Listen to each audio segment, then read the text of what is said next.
Todos com a paz do Senhor Jesus. Amém.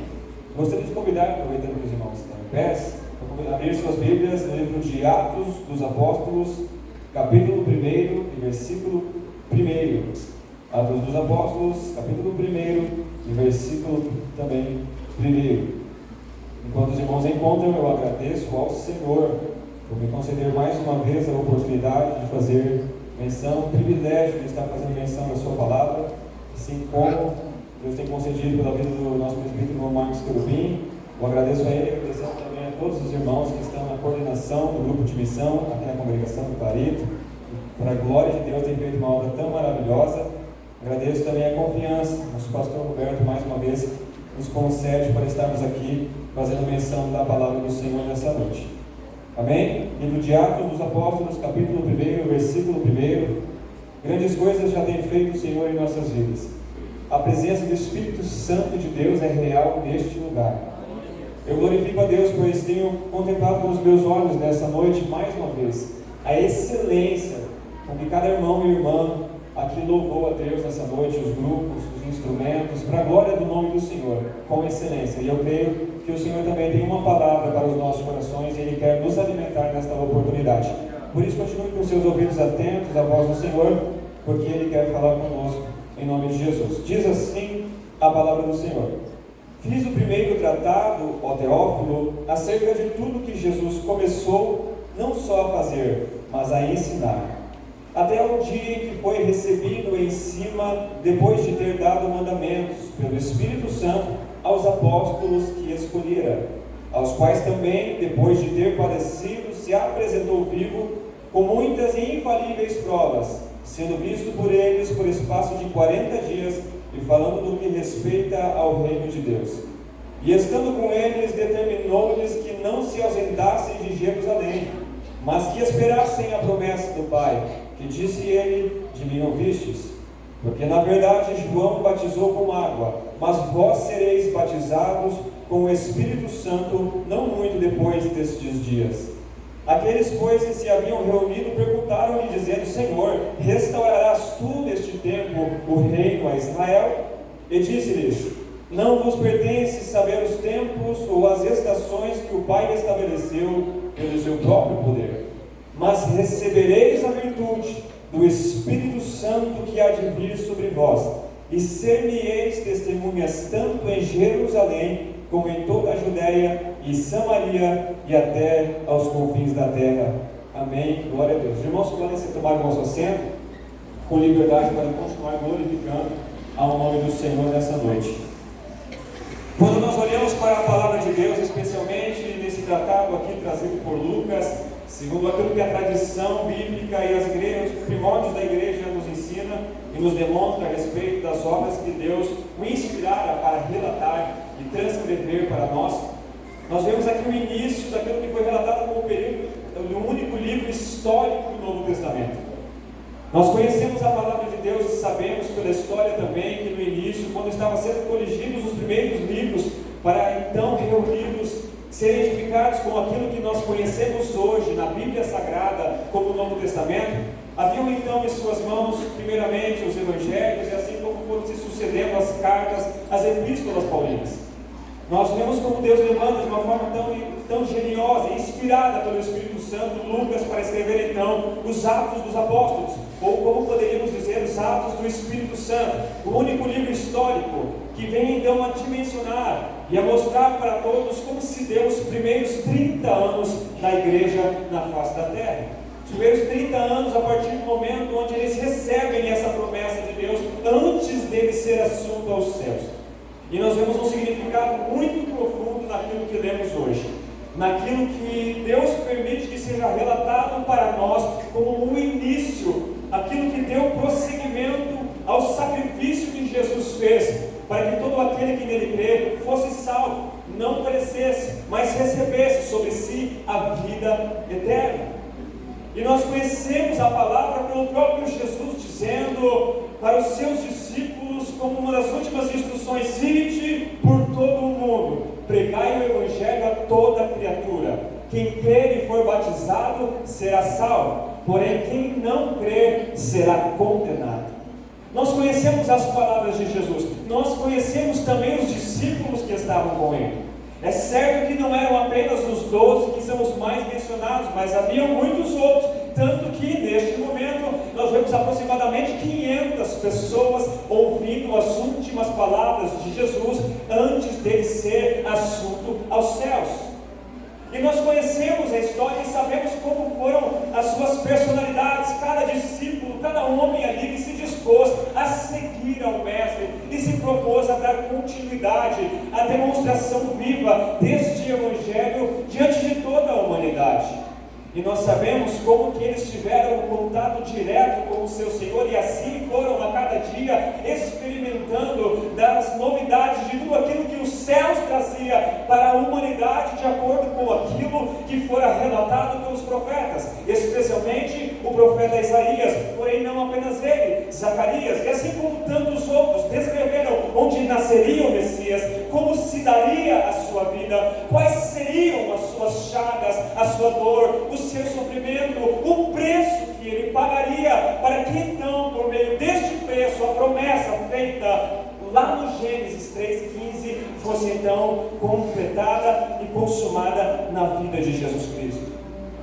Todas as promessas desde o início da Bíblia Sagrada então foram cumpridas, os discípulos foram escolhidos, cada um com a sua personalidade, cada um com o seu jeito distinto de ser. Nenhum era igual ao outro, mas todos eles tinham os seus dilemas, os seus problemas, os seus enfrentamentos, mas eles sabiam que somente o Senhor Jesus, ao qual eles seguiam, é quem tinha as palavras de vida eterna, e não existia naquele tempo e jamais haveria outro que lhes pudesse conceder o privilégio de ter a presença de Deus juntamente consigo, e mais do que isso, dentro de si, para reverberar o reino de Deus sobre a face da terra.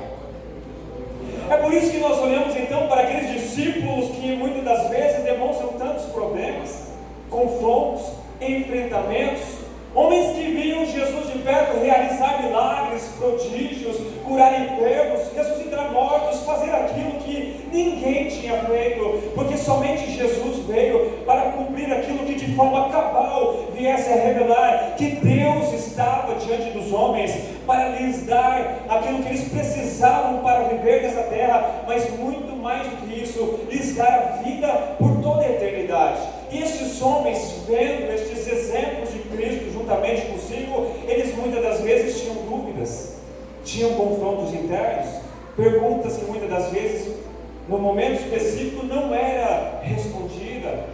Alguns deles, como Pedro, quem sabe, eles chegavam diante de Jesus e a palavra nos revela que diziam: Senhor, se preciso for, eu vou contigo até o fim, e eu dou a minha vida, eu morro por ti, mas eu não deixo de seguir ao Senhor. E este mesmo Pedro, Jesus mesmo revela: Satanás me pediu para se andar com a sua vida, porém eu clamei por ti. E este mesmo Pedro também depois nega a Jesus 3 vezes, e a palavra de Jesus se cumpre, onde ele demonstra para nós que por mais que nós tenhamos boa vontade, de boa mente estejamos diante da presença de Deus, dispostos a cumprir com o seu propósito, dispostos a cumprir com o ID que Ele deixou para as nossas vidas, não é de boa vontade que se constitui a chamada missionária dentro do coração humano, não é simplesmente de boas intenções ou de uma boa conduta diante de todos que se faz o reino de Deus diante de uma humanidade devassa, caótica e que cada dia mais se aprofunda no pecado. Todavia, é pela presença de Deus dentro do coração que transforma, arranca as raízes do pecado e faz com que o ser humano entenda que a sua vida não lhe pertence, mas quando é entregue nas mãos dele por completo, aí então a obra regeneradora se completa,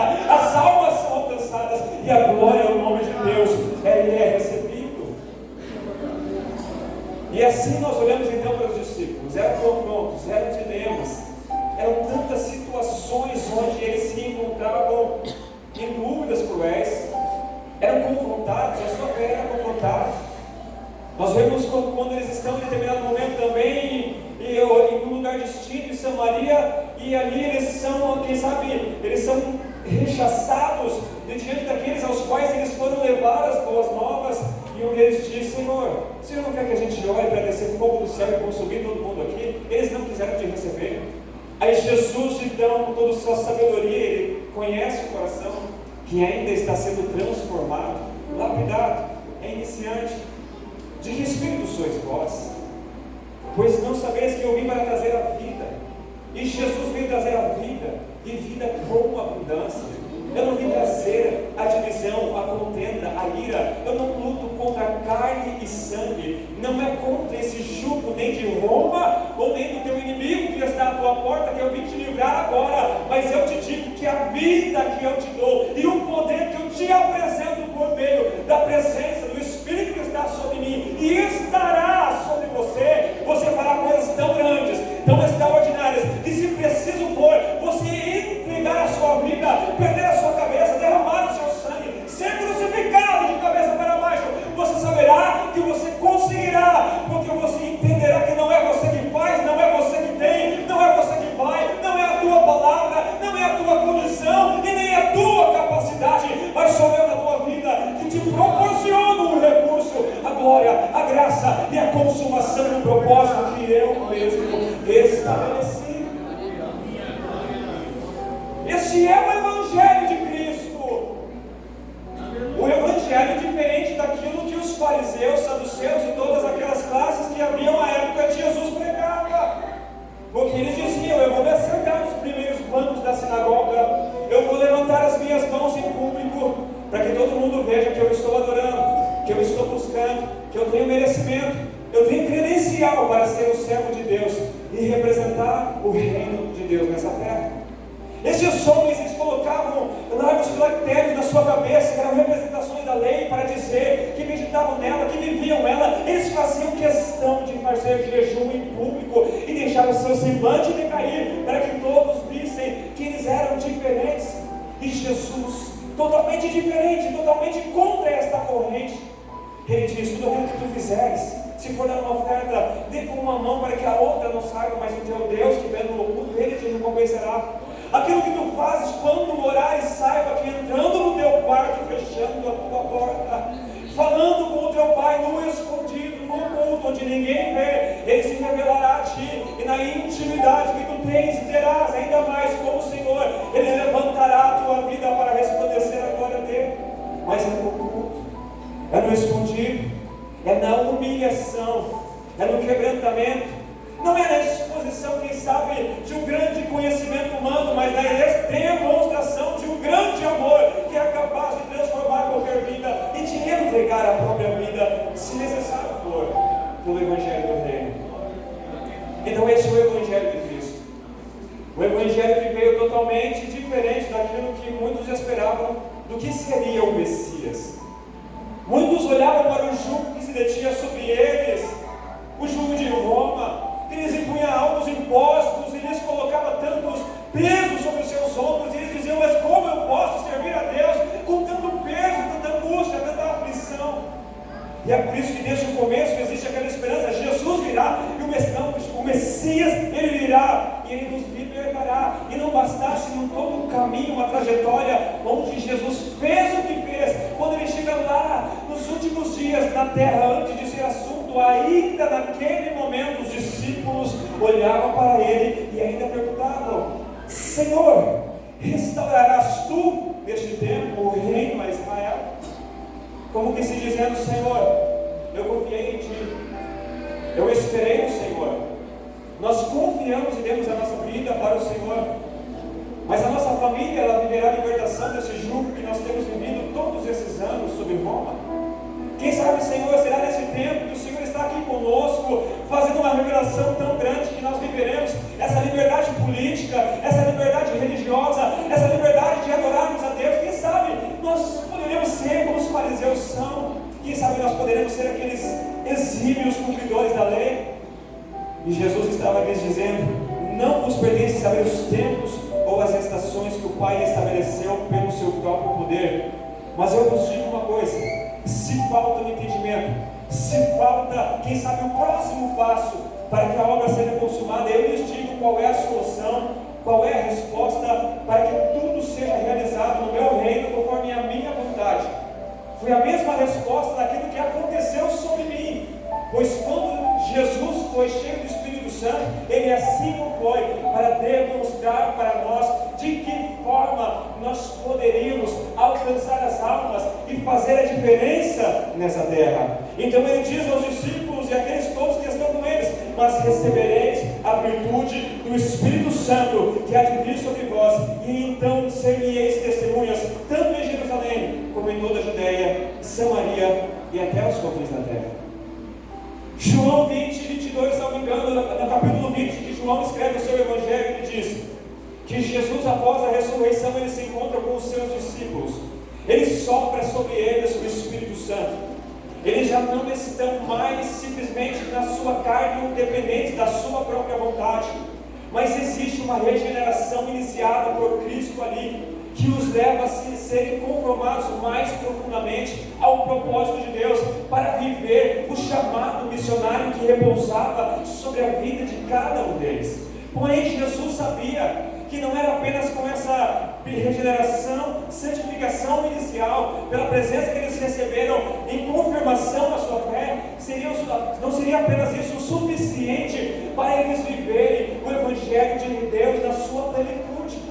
É por isso que Jesus diz: fiquem em Jerusalém. Vocês aprenderam muito até aqui, entenderam o que é o Evangelho de renúncia, entenderam o que é se dispor ao meu reino, mas saibam que se não forem cheios do meu Espírito Santo, revestidos de poder, tomados pela minha glória, não há condições de vencer ao reino das trevas.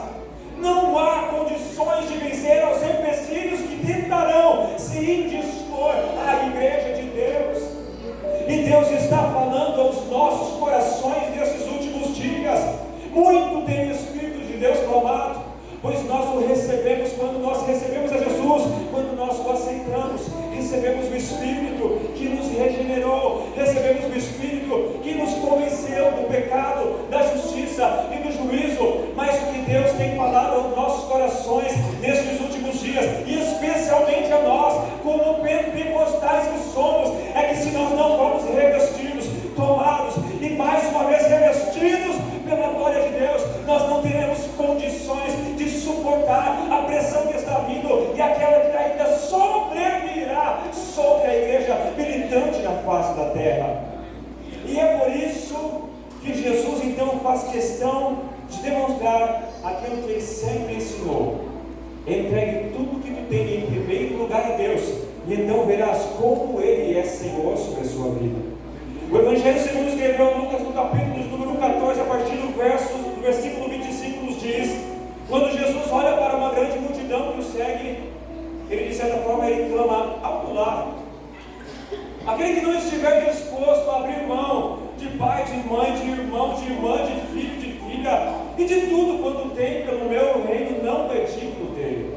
Assim como ele traz um exemplo para nós, dizendo: se um homem se dispõe a construir uma torre, antes ele deve calcular quanto ele gastará para cumprir todo aquele propósito. Se não tendo estabelecido os alicerces daquela torre, chegarão homens e olharão para ele, não tendo conseguido completar aquela obra, e dirão: que desonra é para este, pois ele não conseguiu levar até o fim o seu propósito. Assim também Jesus tem um segundo exemplo, dizendo: se um rei recebe outro rei contra si com 20.000 homens para uma guerra, e ele tem apenas 10.000, não consultará ele se tem condições de batalhar contra este outro rei? Se não tiver, ele enviará antes mensageiros de paz, procurando a paz com este aquele que vive, o seu adversário, para que depois ele não seja desonrado, perca a guerra por inteiro. E assim Jesus conclui dizendo: aquele que não estiver disposto a renunciar a tudo quanto tem, não é digno do meu reino. E Jesus então mostra para cada um de nós que a receita para vivermos o Evangelho dele na plenitude do seu propósito é todos os dias olharmos para dentro de nós e vermos que existe algo a mais que nós podemos renunciar das nossas próprias vidas. Existe algo a mais que nós podemos ofertar ao nosso Deus.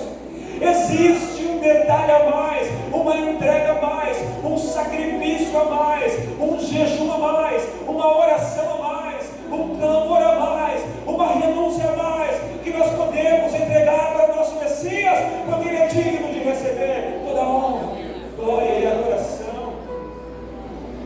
E Jesus então nos mostra o segredo verdadeiro para aquele que se dispõe a seguir os seus passos.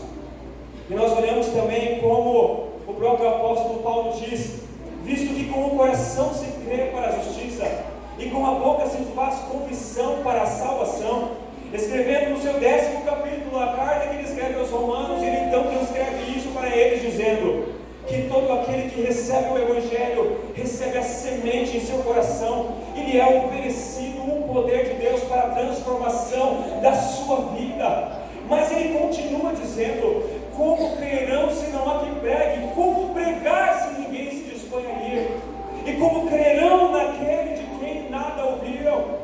E ele menciona para nós a respeito de um dilema onde a igreja sabe, que precisa fazer, mas muitas das vezes não entende nem mesmo qual é o propósito de Deus na sua própria vida. E o que Deus está falando conosco nestes últimos dias é que Ele tem um avivamento para os nossos corações, um avivamento para a sua igreja, um avivamento do menor até o maior, onde todos experimentarão do seu poder, da sua glória e do renovo que Ele tem para conceder sobre a sua igreja. Há um renovo dos céus, há um despertamento de Deus para os nossos corações, há um momento em que Deus tem nos chamado para um confronto de vontades, onde nós colocamos a nossa debaixo dos nossos pés e dizemos: seja feita a tua vontade, assim na terra como no céu. Tem havido um confronto cada dia maior, onde as nossas vidas entram em pauta, mas nós dizemos: eu a renuncio, para que a vida do Senhor seja sim a essência do meu viver, o primeiro lugar do meu coração. O apóstolo Paulo também escreve aos Romanos capítulo 11, versículo 16, dizendo que se a primícia é santa, é dedicada ao Senhor, todo o resto também não é.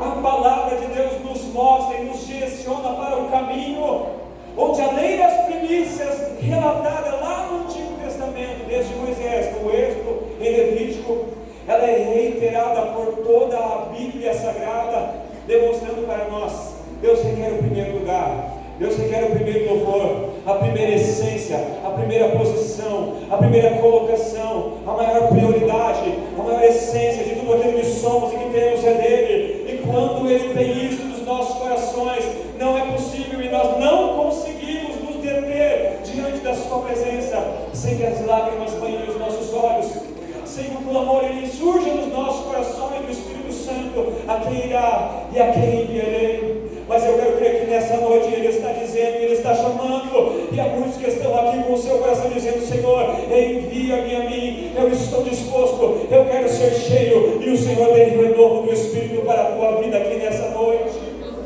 O Senhor tem renovo do Espírito para o teu coração aqui nessa noite. Há um bálsamo para curar as tuas feridas. Há um bálsamo que Deus trouxe aqui para te libertar, quem sabe, desta chaga que tem me oprimido. Mas há o renovo dos céus, onde o Espírito Santo te preencherá com tamanha glória, com tamanha unção, tamanho poder, que tu verás quem é Deus sobre ti e sobre toda a sua família. Aleluia. A palavra de Deus nos diz que a ardente expectativa da criatura aguarda a manifestação dos filhos de Deus. A própria palavra de Deus nos mostra que quando Deus ele veio à terra, na forma de homem, por Cristo, Ele renunciou a tudo, renunciou a sua própria glória, para que então, lavando os pés, para que então, se mostrando, viesse a servir, e não para ser servido neste mundo. E nisso Jesus mostra para cada um de nós que antes de nós recebermos qualquer dom ou dádiva, tudo aquilo que ganhamos e vem dos céus para as nossas vidas, é para servirmos ao próximo, servirmos ao nosso irmão, servirmos ao corpo de Cristo, servirmos aquele que está ao nosso lado. Jesus foi confrontado pelos doutores da lei, quando eles lhe perguntam: qual é o maior mandamento? Jesus, sem titubear, diz: amarás ao Senhor teu Deus com todas as tuas forças, com toda a tua alma, com todo o teu entendimento, e ao teu próximo como a ti mesmo. E eu creio que um dos grandes elementos de avivamento que Deus tem unido como um todo para gerar vida novamente no meio da igreja, no meio da sociedade,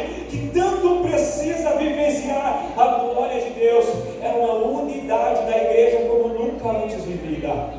Uma unidade para clamar a Deus, uma unidade para invocar o nome do Senhor, uma unidade para se render aos pés de Deus. E quando houver esse quebrantamento coletivo, assim como houve lá no início da igreja, para entregar o melhor a Deus em um só corpo, Deus responderá dos céus e manifestará a sua glória sobre as nossas vidas, sobre a sua igreja.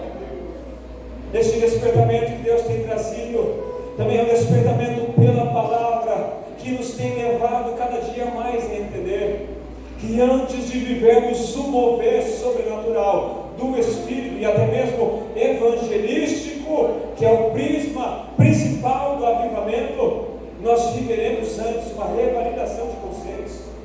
Todos nós olharemos para dentro de nós e entenderemos que tem algo que precisa ser mudado. Nós precisamos buscar mais a Deus, porque Deus falou em toda a Bíblia Sagrada. Nós vemos por tantos e tantos exemplos bíblicos.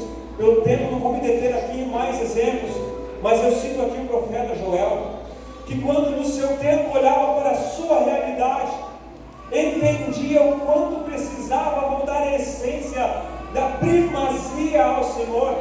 Deus disse para ele pela voz profética para clamar a todos os sacerdotes: cingivos, lamentai-vos sacerdotes, gemei ministros do altar, entrai e passai vestidos de panos de saco durante a noite, ministros do meu Deus, porque a oferta de manjares e a libação cortadas foram da casa do vosso Deus. Santificai o jejum, apregoai um dia de proibição, congregai os anciãos e todos os moradores dessa terra na casa do Senhor vosso Deus, e clamai ao Senhor. Essa não é a palavra mais palatável que nós queremos ou queríamos nos alimentar, mas é a palavra que nos diz: renuncie, deixe, abre mão daquilo que tem afastado do tempo especial para com Deus, do devocional que Deus tem lhe chamado. Abra mão daquilo que tem lhe retirado a santidade, abra mão de tudo o que for necessário, mas saiba, haverá uma recompensa dos céus e ela lhe será entregada com grande poder para a glória do nome do Senhor. Capítulo 2, versículo 16 ainda diz: congregai o povo, santificai a congregação, ajuntai os anciãos, congregai os filhinhos e os que mamam. Saia o noivo da sua recâmara, a noiva do seu tálamo, chorem os sacerdotes, ministros do Senhor, entre o alpendre e o altar, e digam: poupa o teu povo, ó Senhor, e não entregues a tua herança ao opróbrio, para que digam as nações e façam escárnio dele: onde está o seu Deus? E se eu perguntar: quem é a nação santa? Quem é a geração eleita? Quem é o sacerdócio real destes últimos dias, escolhido para fazer a diferença e trazer o povo que estava em trevas para a maravilhosa luz de Deus? Tu és o sacerdote escolhido de Deus. Eu sou o sacerdote escolhido de Deus. Nós somos igreja sacerdotal de Deus.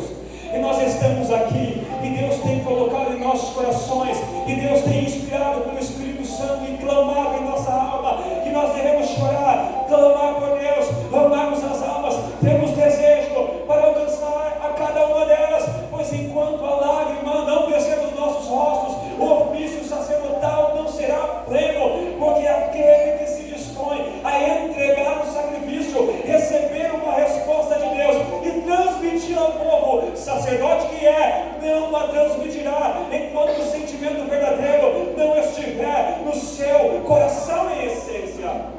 É por isso que na época de Eufini e Finéias, assim como do seu pai, corrompidos como estavam, eles tinham todo o ofício sacerdotal, mas não via mais a presença de Deus, a glória de Deus já não se manifestava mais. A palavra era escassa, as visões eram raras, até que Deus encontra um Samuel, e Deus fala com ele, e dentro do templo ele não entende o que é a voz de Deus, porque a voz de Deus já não falava mais lá naquele lugar escolhido para ser um lugar de manifestação da sua presença. Esta é a realidade que tem cercado a igreja, eu digo no geral, dos nossos dias, não apenas da nossa cidade, estado ou nação, mas do mundo onde nós vivemos. É também uma igreja como aquela que estava juntamente com Moisés, e dizia: Moisés, vá tu, fale com o Senhor. E depois que falou, ter intimidade com Ele, venha até nós, então nos transmita a vontade de Deus. Quem sabe eles não poderiam se colocar como Josué se colocou, não, eu não me conformo em só ouvir, eu quero também sentir a glória. Quem saiba, eu não sinto tanto quanto você, Moisés, mas eu quero vivenciar essa glória, eu quero esse algo a mais, eu quero essa renúncia mais profunda, porque eu sei que existe um nível mais profundo em que eu posso chegar, se eu sentir a glória de Deus, se eu ver a libertação dos egípcios, se eu ver as 10 pragas, se o mar vermelho se abriu, se as nações foram vencidas, e nós chegamos até aqui. Eu sei que todas essas bênçãos, toda essa provisão, toda essa glória, não foi para que eu chegasse apenas dissesse que o Senhor fez por meio daquele que está à minha volta, mas eu sou nação santa, eu sou geração eleita, eu sou povo escolhido, eu sou propriedade peculiar, eu sou redimido, eu fui aquele ao qual o Senhor me chamou pelo nome e me conhece desde o ventre da minha mãe. Por isso eu não me conformo e eu quero ver a glória de Deus de perto. Samuel não se contentou, ele sabia, ou eu sirvo a Deus com o meu todo e eu sei que eu posso mergulhar até o fim, até o mais profundo, e por isso eu quero ser cheio e fazer a diferença. Assim como também nós vemos Moisés chegando à presença de Deus, porque ele reconheceu que mesmo tendo a promessa de fartura de todo o Egito ao seu dispor, ele sabia que nada se comparava à glória de Deus, nada se comparava à presença do Altíssimo sobre a sua vida. Meus irmãos, ele era simplesmente aquele herdeiro do trono, ele abriu mão de tudo, porque sabia que a glória que repousaria sobre ele, pela graça de Deus, pelo propósito de Deus, para a honra do Senhor, seria algo extraordinário. E é isso que Deus tem falado aos nossos corações, tanta busca, tanto clamor, tanto anseio por propósitos terrenos, mas o Senhor está nos dizendo: coloque no teu coração um propósito de me buscar como nunca antes buscaste a minha presença. Coloque no teu coração, no teu altar, o fogo, e não deixe de apagar de sobre o teu altar, porque tu verás quem sou eu na tua vida, e Deus se manifestará. E pelo povo não ter se achegado em intimidade à presença de Deus, apenas Moisés, apenas algum outro que vivenciou a glória de Deus, o povo teve uma tendência tão forte de se voltar ao pecado, de não entregar a primícia que a Deus é devida, que nós conhecemos toda a luta, toda a angústia que Israel viveu em toda a história por conta disso. E não é à toa que nós vemos também no decorrer da história bíblica, quando chega no tempo do rei Acabe, onde Deus levanta ali profeta Elias para fazer a diferença, porque ele sabia: eu estou no meio de uma geração que não vive mais a glória de Deus, mas se eu posso fazer a diferença, porque um com Deus é maioria. Deus não precisa de uma grande multidão. Quando existe um coração quebrantado, o reino de Deus é manifesto sobre a face da terra. E nessa noite o Senhor me trouxe aqui, assim como a tua própria vida, para dizer: eu posso, eu quero e eu vou encher ainda mais a tua vida. Eu vou manifestar a minha glória de maneira sobrenatural, mas deseje profundamente fazer a diferença, porque eu serei contigo onde quer que tu andares. As tuas palavras não serão apenas emissões da tua boca, da tua vontade, mas serão a concretização do desejo de Deus na face da terra. E assim Deus cumprirá o seu propósito, Deus cumprirá o seu querer. E nós olhamos em toda a história da Bíblia Sagrada, são tantos exemplos, são tantos contextos de Deus falando conosco, de Deus ministrando aos nossos corações. Chorem ministros, gemem todo aquele que clama por Deus, porque todo aquele que está diante da face de Deus, ele clama no seu espírito: ah, papai, Senhor, eu preciso da tua glória, a minha família precisa vivenciar o teu poder, a minha família precisa vivenciar algo diferente. E nessa noite Deus está aqui para te dizer: assim como eles entregaram a primícia do que eles tinham a Deus, depois no Pentecostes também Deus trouxe para ele aquilo que ele tinha de melhor. E cumprido o dia de Pentecostes, estavam todos reunidos no mesmo lugar, e de repente veio do céu um som como de um vento veemente e impetuoso, e encheu toda a casa em que estavam assentados, e foram vistas por eles línguas repartidas como que de fogo, as quais repousavam sobre as suas cabeças. E Deus está falando para cada um de nós: enquanto nós nos colocarmos e nos prostrarmos com o rosto em terra, nos humilharmos debaixo da potente mão de Deus, ela nos levantará. Pastor, eu posso orar para a igreja? Amém? Amém, meus irmãos, gostaria de convidar todos para ficarem em pé neste momento. Eu gostaria de fazer uma coisa especial nessa hora. Eu não conheço a tua vida, eu não conheço a tua história, a tua trajetória, mas quem sabe você entrou aqui nessa noite e você sabe, a minha vida precisa tomar um rumo diferente, eu preciso tomar um passo diferente. Aqui está sendo ofertada para ti a melhor oportunidade, o maior privilégio da tua vida. Entrega a tua vida a Cristo nessa hora, porque Ele te restabelecerá e tu viverás a glória de Deus de forma plena, cheio do Espírito Santo. Vem aqui à frente nessa noite, vem aqui neste momento. Não se detenhas diante do chamado de Deus para a sua vida. Eu não conheço a tua história, eu não sei de onde vens, eu não conheço a tua família, mas eu sei que Deus te trouxe aqui para transformar a tua história, para transformar a tua vida, para transformar o teu caminho. Há algo novo de Deus para a tua vida, há uma revolução para os teus dias, porque essa palavra é verdadeira, não é mentira, mas ela te trouxe aqui nessa noite. Por isso venha, não se detenha diante do caminho que Deus lhe coloca nessa noite. Deus quer se colocar na tua vida de forma que você venha ver a glória dele. Entrega a sua vida a Jesus. Quem sabe você queira reconciliar nessa noite, colocar novamente os seus passos nos rumos que Deus tem para ti, no rumo da vida eterna. Vem até aqui à frente nessa noite. Quem sabe seja essa a oportunidade que Deus te deu, para que haja uma reconciliação completa. Não se detenhas, não resista à voz do Espírito Santo que fala ao teu coração nessa noite. Há um agir de Deus, por todos os que foram cantados, toda a presença manifestada aqui nessa noite, foi por amar você, foi por amar você, que Ele veio aqui nessa noite e te trouxe para fazer a diferença na tua vida. Por isso venha reconciliar-se para com o teu Deus, e tu verás o que Ele fará sobre ti. Aleluia. Meus irmãos, nós continuamos em espírito e clamor diante de Deus. Se quem sabe alguém quiser vir aqui à frente, eu não sei o banco mesmo, mas nós clamamos por renovo dos céus. Fique à vontade. Nós iremos clamar por renovo nessa noite, onde Deus possa nos tomar por inteiro, onde nós sejamos tomados pelo seu Espírito e revestidos de poder uma vez mais. Ele tem algo para cada um de nós nessa noite, eu creio. A palavra de Deus não volta para Ele vazia. Há um propósito de Deus nos nossos dias, há um avivamento a ser revelado sobre os nossos corações.